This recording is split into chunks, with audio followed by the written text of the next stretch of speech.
It has been a little over 9 hours since war with Iran has started, and everybody is clamoring for as much information as possible, as fast as possible, wanting to know everything that is happening in the moment that it's happened.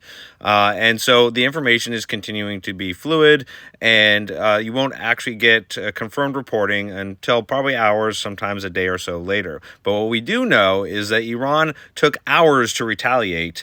And so they launched their attacks on multiple U.S. bases throughout the region, as depicted in this map, to include launching towards Israel.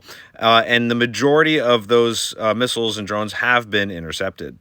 And so with that majority, there is a minority that has gotten through, and so damage assessments are still underway. Now, one of the questions I keep getting asked is, will this lead to World War III? And I have consistently said that there is no path to World War III out of the Middle East, and I am consistently right. There will be no Russian involvement. There will be no Chinese involvement. And let me explain briefly why.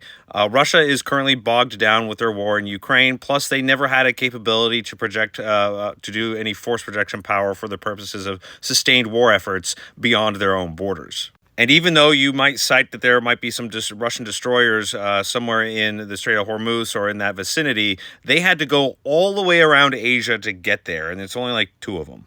And why haven't they sent any ships from their Black Sea fleet, despite the fact that many rest at the bottom of that sea, is because Turkey won't allow their fleet to leave the Black Sea. And China can't send any kind of support of a meaningful nature from a military perspective because they don't have a fleet that actually can conduct any force projection of any kind. Plus, they don't want to go to war with the United States because it would completely upend their current plans, which are currently and constantly being curtailed by Western powers. Again, both countries are simply incapable of providing any military support of any meaning of any kind. Now, some are also wondering why Trump didn't seek congressional approval. And this is some strange misnomer. You don't have to, President has never had to seek congressional approval for any military action at all.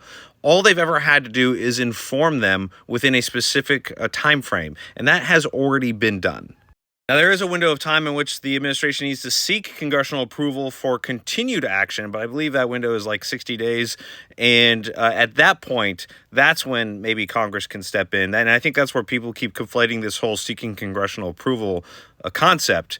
But initial strikes like this do not need any kind of congressional approval at all. I mean, imagine what that would look like if you had to approve every military action through Congress prior to actually executing. Our enemies would always know what we're doing. So beyond the fact that the law just simply isn't written where we have to get congressional approval in the first place, just imagine if you had to do that. That's silly. Now, people keep asking, why are we doing this in the first place? And this has been a longstanding U.S. policy to curtail the IRGC for decades. And it doesn't matter which party is in power, we're going to seek every opportunity to curtail their abilities to develop a nuclear weapon and conduct any kind of terrorist activities. Sadly, the approach is different from each political party. Some are less effective and cause more problems down the road than others. But either way, this is a result of that policy. But further, the reason beyond the fact that this is just an evil regime, very akin to the Nazis, is that you need to see the bigger picture, that all of this is really happening because of China. And so really, this is all China's fault. And I will explain that in my next video.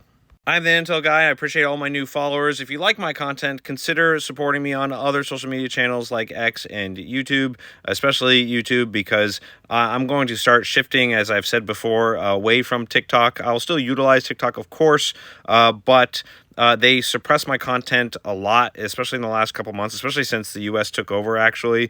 The views have gone down.